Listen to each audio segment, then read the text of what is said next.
Flavor family, what is up? It is Art and Bobby back at the grocery store for a haul geared towards diabetics. I recently saw a stat that said by the year 2050, 1 out of 3 people in the USA will have type 2 diabetes, and that scared the bejeepers out of me because that's unsustainable. It's unsustainable from a healthcare standpoint, it's unsustainable from a financial standpoint. And you know what? I understand why it's happening. You go in the grocery store, any grocery store, and the stuff in there is a minefield of horrible food. We're talking about sugars combined with starches and bad fats. That is a recipe, and a bad recipe, to get diabetes. So I thought we'll go to Target because I want to mix it up. We haven't been here in a while, and show you some of the healthiest food you can eat if you're pre-diabetic or diabetic. And by healthy, I mean low sugar. I mean not getting hit by this car right here who's doing something illegal, and eating whole grains, all right? So before we go inside, you know the drill. Like, subscribe, share, all those lovely things. But we have so much content going live every single week. You're gonna wanna push the bell icon right below the video. That way you get a push on your mobile device as soon as we go live. All right, let's get in there and do our thing for our diabetic fam. Let's start out at yogurt. Yogurt is good for people with diabetes because it can reduce your risk of heart disease and improve your blood sugar regulation. The thing is, not all yogurt is created equally. We'll start with what you really want to be looking at, something like Greek yogurt. But it's really interesting because if you compare Greek yogurt to regular yogurt, there's very big differences. So first, look at the regular yogurt. How many grams of natural sugar are in the milk? 9 grams. We look at the Greek yogurt, 5 grams. How many grams of protein? 16. How many grams in the regular here? 6. So there's a big difference. Why? Because Greek yogurt is strained. When you strained, a couple things happen. Number one, you're getting rid of a lot of the lactose. What lives in lactose? The sugar. Less sugar in Greek yogurt. You're also intensifying the protein. More protein in Greek yogurt. That's very important because when you eat yogurt that has good fat and protein that combine together, it satiates your hunger. It's really good. Now here's the deal. You should be eating organic because it has a better nutritional profile, but I don't want you eating 0% fat. Try to always eat full fat, plain dairy because that's a good fat, good omega-3 fatty acids, good conjugated linoleic acid. So they don't have it here at Target, but I would get Stonyfield Organic Greek whole milk or organic whole milk, anything like that. Now, even if you're gonna go for something that has lower sugar here, Waldo, all right, Waldo's gone. Now, if you're gonna pick up something that's lower in sugar, don't be fooled. This is the less sugar Chobani, and sure, there is less sugar here. There's how much added sugar here? There's 9 total and 5 grams of added sugar. But you guys, a lot of people don't think about what 5 grams is.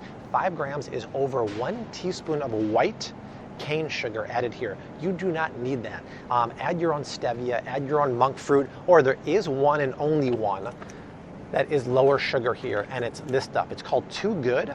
And you know what I've missed in the past? It's non-GMO. So even though it's not organic, the cows eat a non-GMO feed. And what I do like about it is that there's only 2 grams of sugar that are natural with 0 included, which is very important. They do add natural flavors, which I don't like. Still, you're much better off getting your own organic or grass-fed whole milk strained yogurt, adding your own 0-calorie sweetener like monk fruit. But that's a decent second option, but full fat is where it's at. It's really good for you. This Target is always super freezing. Art and I are shivering here, but it's worth it because right here I'm going to talk about healthy saturated fats like eggs. And yes, I said healthy saturated fats. Don't let the establishment demonize saturated fats because stuff like pasture-raised eggs are not only good for everyone, it's really good for people with diabetics because it helps your insulin sensitivity and it reduces inflammation. Really, really important. So what do I mean by that? Well, foods like pasture-raised eggs are healthy saturated fats from birds that are free to forage. And actually, when you have pasture-raised eggs, we talked about this a million times, the nutritional profile is higher than conventional eggs. And saturated fats are good for your body. They coat the myelin sheath in your body and they reduce inflammation. A lot of people think about eggs and they think, oh my God, my cholesterol is going to spike off the chart. It's my opinion and many others that actual cholesterol is not caused by saturated fat. It's caused from inflammation in your body. When you have inflammation, your body sends cholesterol there and that spikes the count. But if you don't have inflammation, your cholesterol is going to be under control. So inflammatory foods like starches and sugars will cause inflammation, but healthy saturated fats are non-inflammatory. Go for pasture raised. Right now there's a sale. It's $4.99 for the organic dozen Vital Farms, the same exact one right now are on sale for $5.50 at Whole Foods. So it goes to show you that if you're a Whole Foods shopper, like me usually, you're gonna pay more because they know you have the money. This is a great deal until, when is it? 2:15. So I would run over here, but don't be the kind of person who just eats egg whites, because you know what's in egg whites? None of the good nutrition. Most of the nutrition, my friends, is in the egg yolk. Actually, the egg white has a lot of inflammatory properties, which is why if you follow me on Instagram, Flav City, we don't give egg whites to our daughter, Rose. We only give her egg yolks because we don't want her having the inflammation from that, and that's where all the good stuff is in the yolks. So don't hate on pasture-raised eggs. Don't hate on grass-fed butter, because these are good saturated fats that are great for diabetics and really great for everyone. We talk a lot about cooking oils on this channel, but something that I don't talk too much about is that the bad cooking oils, the wrong cooking oils, are actually inflammatory. And what did we say earlier? Inflammatory foods cause your cholesterol to spike because they go to the source of inflammation. So what's an inflammatory oil? Check it out. We come to these, like the agricultural oils. If you pick up any kind of vegetable oil, soybean oil, corn oil, safflower oil, these are highly processed. A lot of people don't realize that canola oil will take the plants, they'll extract them at super high temperatures and super high heat and pressure, so they get all of the oil out of the plant. When you do that, you actually alter the fatty acid. This kind of oil is inflammatory, which you really have to be leery of when you have diabetes or you're pre-diabetic. I would not ever cook with canola oil. Sometimes in prepackaged products, we talk about expeller pressed canola oil being okay. But that's all right. Art thinks I'm done. I'm never done. So what oils do we cook with? We cook with avocado oil, or we cook with olive oil. We cook with coconut oil, and we cook with avocado oil, right? So avocado oil and olive oil are healthy monounsaturated fats that are high in oleic acid. Oleic acid is really good at lowering your bad cholesterol and raising the good one, the HDL.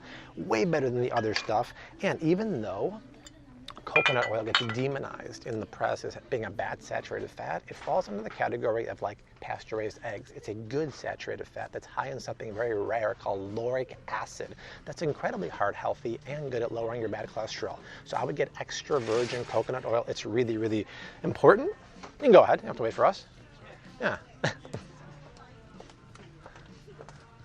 Yeah, small aisles here at Target. I don't want to hold people up.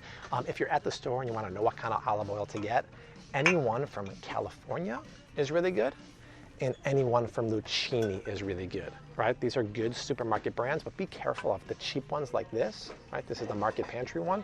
Those are usually blended oils that are very inferior, low quality from different parts around the world. You want a good olive oil to cook with and to finish with.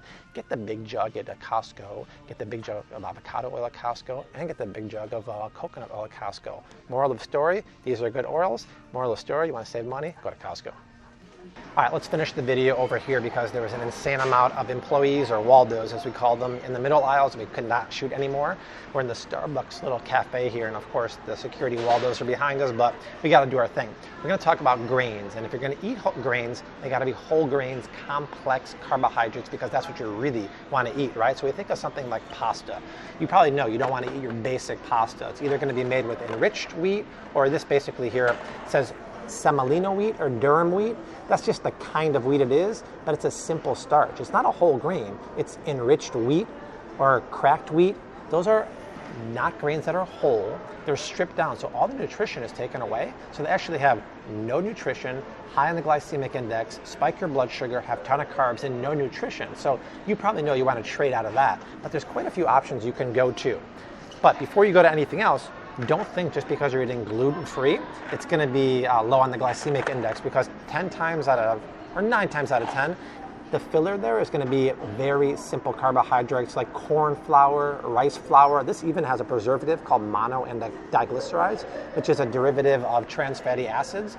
But you'll oftentimes find that with gluten-free products. They all have rice, white rice, and potato and tapioca and stuff like that just spike your blood sugar. So luckily these days there's a lot of bean pastas. This is Banza. It's made with chickpeas here. And I love it because it's chickpeas. It's also fortified with pea protein. But look at the amount of fiber. You get that amount of fiber for a 2-ounce serving.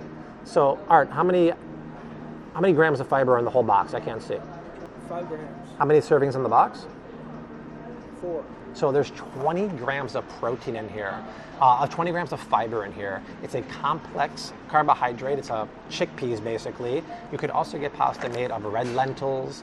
Trader Joe's has a great one that's yellow lentil and brown rice spaghetti. It's phenomenal. They had red lentil sedini, or basically penne. This is the kind of pasta you want to eat if you want pasta, because it's whole grains. There's no simple starches in here. Very, very good for you, right? So then we're going to apply that same thinking to crackers, right? So this is something you might not think is Bobby approved, but organic Triscuits are really important because since they're organic, the oil there is not only non-GMO, but it's expeller pressed. We talked about inflammatory oils. If this were just expeller pressed sunflower oil or just regular organic sunflower oil, it'd be highly processed and inflammatory. But when you see that word expeller pressed, it's not nearly as processed and refined. And then you just have sea salt and organic whole grains. So this is actually a good cracker because it's nothing but whole grains. It's a complex carbohydrate. And you got to be careful because you might go for something like, this is a nut and rice cracker. It's actually gluten-free by Blue Diamond. But look at the first ingredient, you guys. It's not almonds. It's rice flour, and it's white rice flour. So that's a simple starch that's high in the glycemic index, which is why in this channel we always teach you, don't trust the outside packaging when it says nut and rice. Well, it's actually rice then nut. So this is not the kind of cracker you want to be eating.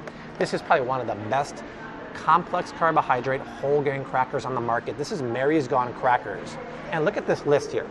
Everything is whole grains. It's seeds, it's nut, it's brown rice.